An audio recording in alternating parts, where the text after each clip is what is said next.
Second reason था the new industries could not easily displace traditional industries. नए उद्योग परंपरागत उद्योगों को इतनी आसानी से हाशिए पर नहीं धकेल सकते थे।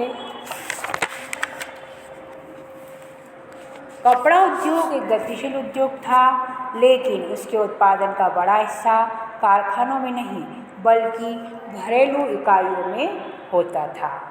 थर्ड है the pace of change in the traditional industries was not set by steam powered cotton or metal industries. Out they did not remain entirely stagnant either.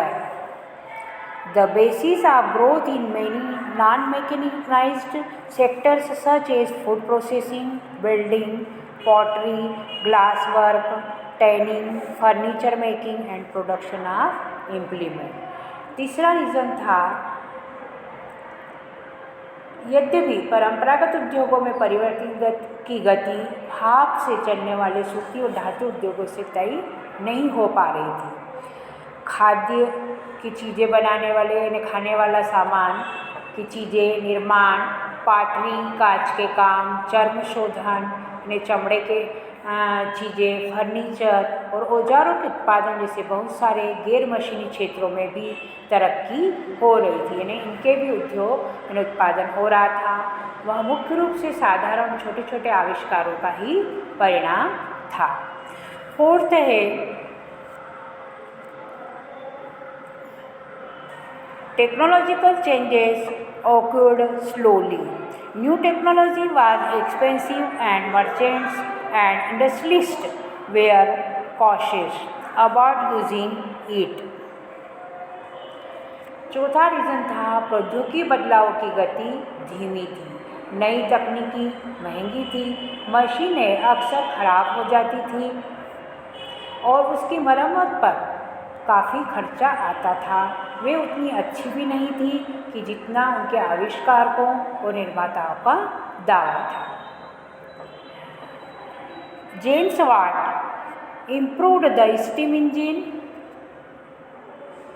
produced by Newcomen and patented the new engine in 1781. His industrialist friend Martha Boulton manufactured the new models. At the beginning of the 19th century, there were no more than 321 steam engines all over England. Of these, 80 were in cotton industries, 9 in wool industries, and the rest in mining, canal works, and iron works. Steam engines were not used in any of the other industries till much later in the century. So even the most powerful new technology that enhanced the productivity of labor manifold was slow to be expected by industrialists. James Watt ने Newcomen द्वारा बनाए गए भाप के engine में सुधार किए और 1871 में नए इंजन को पेटेंट करा लिया गया। इस मॉडल का उत्पादन उनके दोस्त उद्योगपति मैथ्यू बोल्टन ने किया था, पर सालों तक उन्हें कोई खरीदार नहीं मिल रहा था। 19वीं सदी की शुरुआत तक पूरे इंग्लैंड में भाप के सिर्फ 321 इंजन थे। इनमें से 80 इंजन सूती उद्योगों में, 9 उन उद्योगों में और बाकी खनन, नहर निर्माण और लौह कार्यों में इस्तेमाल हो रहे थे। और किसी उद्योग में भाप के इंजनों का इस्तेमाल काफ़ी समय तक बाद तक भी नहीं हुआ, यानी मजदूरों की उत्पादन क्षमता को कई गुना बढ़ाने की संभावना वाली सबसे शक्तिशाली प्रौद्योगिकियों को अपनाने में भी उद्योगपति बहुत हिचकिचा रहे थे। Historians now have come to increasingly recognize that the typical worker in the mid-19th century was not a machine operator but the traditional craftsperson and labourer.